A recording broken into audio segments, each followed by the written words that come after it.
नमस्कार दोस्तों, target with PS Parihar channel में आपका स्वागत है। आइए शुरू करते हैं और देख लेते हैं कि दैनिक सायंकाल समाचार के इस वीडियो में विद्यार्थी जीवन से संबंधित कौन कौन सी सूचनाएं हैं।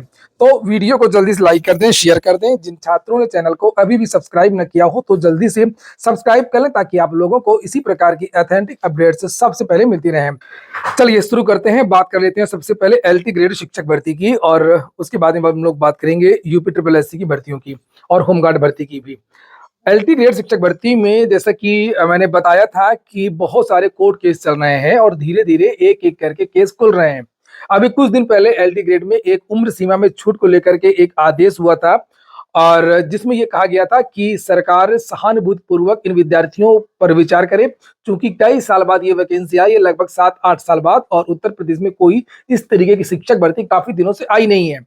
और शिक्षक भर्ती के अलावा और विभिन्न विभागों में इस तरीके की छूट दी गई है। खास तौर से पुलिस कांस्टेबल की भर्ती में देखा आप लोगों ने, दरोगा भर्ती में देखा, इस बार की पुलिस कांस्टेबल में, पिछली बार एसएससी जीडी केंद्र सरकार की बहुत सारी भर्तियों में उम्र सीमा में छूट दी गई है। तो आखिरकार शिक्षक भर्ती में क्यों नहीं दी गई है? इसी क्रम में हाई कोर्ट ने वो आदेश दिया था। आज भी इसी तरीके का एक केस था जिसकी रिट नंबर ये देख सकते हैं 14012/2025। टोकन नंबर ये लिखा हुआ है और फाइलिंग डेट 11 सितंबर है। और यहाँ पर ये देख सकते हैं आप लोग 19 तारीख, ये देखिए पहली हियरिंग इसकी हुई थी 17 तारीख को, 19 तारीख को ये आज इस केस की कोर्ट नंबर 32 में सुनवाई हुई थी। सीरियल नंबर 221 पर ये केस लगा हुआ था। और इसके जो अधिवक्ता है यहाँ पर आप लोग देख सकते हैं, अनिरुद्ध पांडे, यहाँ पर ये देख सकते हैं आप लोग। तो ये अधिवक्ता है और अभी अभी मेरी बात हुई है और ये जानकारी मिली है। अभी इसका ऑर्डर तो नहीं आया है, अपलोड नहीं हुआ वेबसाइट पर, लेकिन जो वहां पर जज साहब ने इन छात्रों को रिलीफ दिया है, ऐसी जानकारी निकल करके आ रही है। ऐसा ऑर्डर मौखिक उन्होंने सुनाया है। अब पूरी बात तो तभी पता चलेगी जब ऑर्डर अपलोड हो जाएगा। अगर आप लोगों को अधिक जानकारी चाहिए तो आप लोग ये जो अधिवक्ता है इनसे बात कर सकते हैं। इनका नंबर मैं आपको दे भी देता हूँ। ये इनका नंबर है 9889821819। ये अनिरुद्ध पांडे जो अधिवक्ता है इस रिलैक्सेशन को लेकर के जो इन्होंने ऑर्डर दिलवाया है, तो ये आपको अधिक जानकारी देंगे। लेकिन जहां तक मुझे जानकारी मिली है कि इन विद्यार्थियों को 5 साल की छूट उम्र सीमा में दे दी गई है, और उत्तर प्रदेश लोक सेवा आयोग को इन विद्यार्थियों को दोबारा मतलब आवेदन करवाने और परीक्षा में बैठने का आदेश भी दिया गया है। अब मामला ये कि अब तो लगभग सभी विद्यार्थियों के एडमिट कार्ड बन चुके हैं और अगले हफ्ते एलटी ग्रेड के एडमिट कार्ड जो है वो जारी भी होंगे। उत्तर प्रदेश लोक सेवा आयोग की जितनी भी भर्तियां होती हैं आप लोग देख लीजिए जाकर के साइट पर।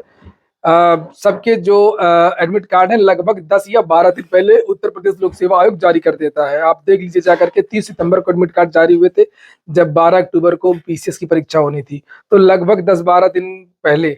और अब 6 तारीख से एग्जाम शुरू हो रहा है एलटी ग्रेड का। तो कैसे क्या चीजें होंगी अब ये देखने वाली बात है। और हालांकि ये पहली बार नहीं है, ऐसा कई बार हो भी चुका है। एग्जाम की डेट तो नहीं बढ़ेगी और आनन फानन में जो याची हैं हो सकता है कि इनसे आवेदन ले लिया जाए और इनको परीक्षा में बैठने की अनुमति दे दी जाए। लेकिन परीक्षा में मैं फिर बता दूं कि परीक्षा में कोई रोक नहीं है, परीक्षा में कोई स्टे नहीं है, परीक्षा किस समय से होगी। और अगर इन याचियों से आवेदन लिया भी जाएगा, जैसा कि आज जज साहब ने आदेश दिया है, तो जो भी याची हैं इनसे आवेदन लेकर के इनको परीक्षा में बैठने के लिए कहा जाएगा बस। और हो सकता है कि ऑफलाइन ही आवेदन ले लिया जाए। अगली सूचना है होमगार्ड भर्ती को लेकर के। मैंने एक वीडियो भी डाला था, शॉर्ट वीडियो, जिसमें विद्यार्थियों का एक बड़ा आरोप है कि उत्तर प्रदेश की जो सरकार है वो सामान्य वर्ग के विद्यार्थियों के साथ में भेदभाव करती है। देखिए, मैं सभी विद्यार्थियों का पक्ष रखता हूँ, वो किसी भी धर्म का हो, किसी भी जाति का हो, किसी भी कैटेगरी का हो। और इन विद्यार्थियों का ये कहना है कि होमगार्ड भर्ती में पहले जो एज थी वो अधिकतम वो 45 साल थी, लेकिन अब जो नई नियमावली है उसमें 30 साल कर दी गई है। और इसमें सबसे ज्यादा जो नुकसान है वो सामान्य वर्ग के विद्यार्थियों का है। और 15 साल बाद ये भर्ती आ रही है। 2009-10 के आसपास ये भर्ती पिछली बार हुई थी, अलग अलग जगह से हुई थी। और अब जो भर्ती 15 साल बाद हो रही है, तो उस समय जो विद्यार्थी 17 साल के थे अब वो 32 साल के हो गए। वो विद्यार्थी तो ओवर एज हो गए सामान्य वर्ग की, और 17 साल के थे तो वो विद्यार्थी आवेदन नहीं कर पाए। यानी कुछ विद्यार्थी ऐसे हैं जो कभी भी मुंह ही नहीं देख पाए। तो फिलहाल तो ये विद्यार्थी जो है होमगार्ड के जो भी हैं वो मांग कर रहे हैं सरकार से कि सरकार किसी तरीके से इस रिलैक्सेशन में छूट दे दे। और आंदोलन, धरना प्रदर्शन वगैरह ना करना पड़े, मजबूरी में विद्यार्थियों को कोर्ट ना जाना पड़े। जिस तरीके से एलटी ग्रेड में सरकार ने छूट नहीं दिया, लेकिन विद्यार्थी कोर्ट गए और इसके लिए भी बहुत सारे विद्यार्थी कह रहे हैं कि सर हम कोर्ट जाएंगे, अगर सरकार छूट नहीं देगी तो हम लोग भी फिर कोर्ट जा सकते हैं, लेकिन हम कोर्ट जाना नहीं चाहते हैं। सरकार अगर ऐसे ही छूट दे देती है तो कोई बात नहीं है। अगर आप लोग चाहते हैं कि होमगार्ड भर्ती में एज रिलैक्सेशन मिले 5 साल का, हालांकि 5 साल का अगर एज रिलैक्सेशन सामान्य वर्ग के विद्यार्थी को मिलेगा तो फिर सबको मिलेगा उसी तरीके से। तो आप लोग इस वीडियो को ज्यादा से ज्यादा शेयर करते हैं, ज्यादा से ज्यादा वायरल करते हैं, तभी ये लगेगा कि नहीं हाँ वास्तव में ज्यादातर जो विद्यार्थी हैं वो ओवरेज हो रहे हैं, वो भर्ती से बाहर हो रहे हैं। अगली जो सूचना है वो उत्तर प्रदेश अधीनस्थ सेवा चयन आयोग की है। यूपी SSSC ने आज 2 नोटिस जारी किए हैं, जिन्हें आप लोग यहाँ पर देख सकते हैं। और यहाँ पर अभी जो हाल ही में परीक्षा हुई थी 16 तारीख को, नक्शा नवीस मानचित्रक और स्टेनो आशुलिपिक भर्ती, ये देख सकते हैं। इसकी चूंकि आंसर की पहले ही जारी की जा चुकी थी 17 तारीख को, और अब उत्तर प्रदेश अधीनस्थ सेवा चयन आयोग की तरफ से कहा गया है कि अगर आंसर की आपने मिला लिया है और किसी प्रश्न के उत्तर में आपको आपत्ति है तो आप लोग जाकर के इस लिंक में अपनी आपत्ति दर्ज करा सकते हैं। तो इसकी लास्ट डेट यहाँ पर बताया गया इस नोटिस में दोनों भर्तियों की 25 नवंबर है। 25 नवंबर के पहले तक आप लोग आवेदन कर सकते हैं। तो यूपी SSSC देख रहे हैं आप लोग किस तरीके से फटाफट काम कर रहा है। 16 तारीख को परीक्षा, 17 तारीख को आंसर की जारी कर दिया गया और 19 तारीख को यहाँ पर इन लोगों ने आपत्तियाँ लेनी शुरू कर दी।